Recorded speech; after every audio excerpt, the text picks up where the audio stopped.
My school assembly, আমার স্কুলের যে অ্যাসেম্বলি সেটা দেখব আমরা এখন। প্রথমে বলেছে লুক অ্যাট দ্য পিকচার, ছবিগুলো দেখতে বলেছে। ডিসকাস ইন দ্য পেয়ার, জোড়াবদ্ধ হয়ে ডিসকাস মানে আলোচনা করো। হোয়াট দে আর ডুইং, তারা কি করছে। এতে এখানের মধ্যে দেখি অন্যদিকে তাকিয়ে আছে এদিক সেদিক করে, এখানে দেখছি ওরা স্ট্রেট হয়ে গেছে। The student are singing and the national anthem, তাহলে এটা বলে শিক্ষার্থীরা জাতীয় সঙ্গীত গাইছে। এরপরে যেটা আছে এখানের মধ্যে আমরা এটা লিখব দে আর স্ট্যান্ডিং ইন এ লাইন, তারা সারিতে দাঁড়িয়ে আছে। এরপরে সি নাম্বারে যদি আমরা দেখি দে আর, এখন যে পতাকাকে যে স্যালুট করছে সেটা, দে আর স্ট্যান্ডিং দ্য ন্যাশনাল ফ্ল্যাগ, তারা জাতীয় পতাকাকে সালাম দিচ্ছে। এরপরে 4 নম্বরে যেটা দেখছি দে আর ডুইং ফিজিক্যাল এক্সারসাইজ, তারা শরীর চর্চা করছে। তো এইভাবে করে তোমরা এগুলো দেখবে, খুবই গুরুত্বপূর্ণ এগুলো। এখন আমরা যেটা দেখব 2.1-এ রিড দ্য ফলোইং টেক্সট, এখানে যে টেক্সটটা আমাদেরকে দিয়েছে এটা আমাদেরকে পড়তে বলেছে। তো আমরা এখানে নিশ্চয়ই এটা পড়বো, এখন অর্থসহ জানার চেষ্টা করব। প্রতিটা লাইন আমরা আলাদা আলাদা অর্থসহ জানার চেষ্টা করব, এখানের মধ্যে প্রতিটা লাইন আমরা বোঝার চেষ্টা করব। চলো আমরা দেখে নিই। ওইটার প্রথম লাইন ছিল আই এম রাজীব, এখানে প্রথম লাইন কি I am Rajib. I am in class 4, আমি রাজীব, আমি ক্লাস 4th শ্রেণীতে পড়ি। I study at Azima government primary school in Chandpur, আমি চাঁদপুরের আজিমা গভর্নমেন্ট প্রাইমারি স্কুলে পড়ি। তাহলে যদি আমরা এগুলো দেখি, I study at Azima government primary school in Chandpur, আমি চাঁদপুর আজিমা সরকারি প্রাথমিক বিদ্যালয়ে পড়াশোনা করি।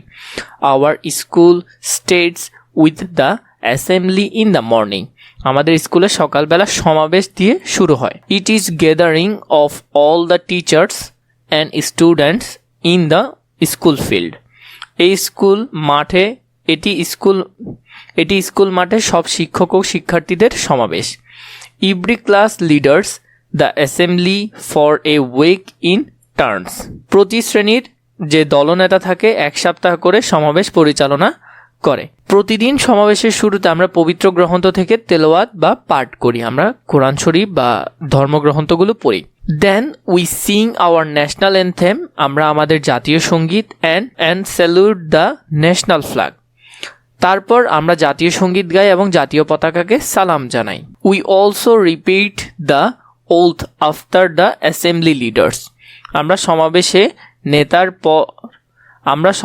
নেতার পর শপথ বাক্য পুনরাবৃত্ত করি। ফাইনালি শেষে উই ডু ফিজিক্যাল এক্সারসাইজ, আমরা শারীরিক ব্যায়াম করি। 11 নম্বর, it is the best time to meet all the students and teacher of our school, এটি আমাদের স্কুলের সব শিক্ষক ও শিক্ষার্থীদের সঙ্গে দেখা করার সবচেয়ে ভালো সময়। তো এইভাবে করে তোমরা এটা পুরোটা পড়বে, আমি এটা পুরোটা এখানে ধারাবাহিকভাবে আলাদা আলাদা করে পড়িয়ে দিয়েছি যাতে তোমাদের অর্থগুলো সহ বুঝতে সুবিধা হয়, গাইড যাতে আর প্রয়োজন না হয়। 2.2 আমাদেরকে বলেছে ask and answer the following question in pairs. Which school does Rajib go to, Rajib কোন স্কুলে যায়। আমরা এই যে প্রশ্নগুলো আছে 1, 2, 3, 4, 5টা, এই 5টা প্রশ্নের উত্তর এখন দেখব। তাহলে এটার উত্তর হবে কি, Rajib goes to Azima government primary school, সে কোথায় যায়, আজিমা গভর্নমেন্ট প্রাইমারি স্কুলে যায়। When does the school start, the school start with the assembly in the morning, school সকালে অ্যাসেম্বলির মাধ্যমে কি হয়, শুরু হয়। How long does every class leader the assembly, every class leaders the assembly for a week, 1 সপ্তাহ করে কি করে, পরিচালনা করে। Write their activities of the daily assembly, মানে প্রতিদিনের যে অ্যাসেম্বলি আছে সেখানে কি কি করে, যেমন রিসাইটিং ফ্রম হোলি বুকস, কোরআন শরীফ বা ধর্মগ্রন্থ পড়ে। সিঙ্গিং দ্য ন্যাশনাল অ্যাথেম, জাতীয় সঙ্গীত গাওয়া হয়। ডুইং ফিজিক্যাল এক্সারসাইজ, এবং শারীরিক যে ব্যায়ামগুলো আছে সেগুলো করা হয়। We experience, simple answer, our school assembly is enjoyable and useful, আমাদের স্কুলের অ্যাসেম্বলি উপভোগ্য এবং উপকারী, এটি আমাদের জন্য। এরপরে যদি আমরা দেখি 3.1 আমাদেরকে বলেছে language focus, preparation at in, আমরা অ্যাট কোথায় বসাবো, ইন কোথায় বসাবো সেটা আমরা দেখব। Look at the sentence use in the text. I am study at Azimpur government primary school in Chandpur, সাধারণত কোনো জেলা বা বিভাগের নামের আগে কি বসা হয়? ইন বসে। অ্যাট এর ব্যবহারটা তোমরা এখান থেকে দেখো, he is at the hospital now, we was at the market স্টারডে। এগুলো বারবার পড়বে, তখন তুমি দেখবে তোমার আর ব্যবহার করতে অসুবিধা হচ্ছে না, তুমি অনায়াসে ব্যবহার করতে পারবে। কোথায় অ্যাট ব্যবহার হবে, কোথায় ইন, এটা দেখবে তোমার অটোমেটিক চলে আসছে। At is also use to the refer to a particular time, ভিন্ন ভিন্ন সময়ের ক্ষেত্রে ব্যবহার করা হয়। I get up at 6 AM, they start at 9 o'clock in the morning. ইনের ব্যবহার, ইন সাধারণত ব্যবহার করা হয় বিভিন্ন রকম জায়গার নামের ক্ষেত্রে, বিভিন্ন বিভাগের ক্ষেত্রে। শি লিভস ইন, সে বাস করে হামায়তপুর।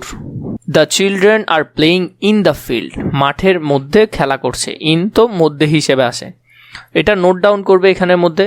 যেমন she lives at Phulbaria in Mymensingh, Mymensingh বিভাগের নামের আগে বসছে কি ইন, আর গ্রামের নামের আগে বসছে অ্যাট। এভাবে করে একটু মনে রাখবে। এখানে দেখো কি দিয়েছে, আমাদেরকে এগুলো পূরণ করতে হবে। Fill in the blanks with the correct preposition.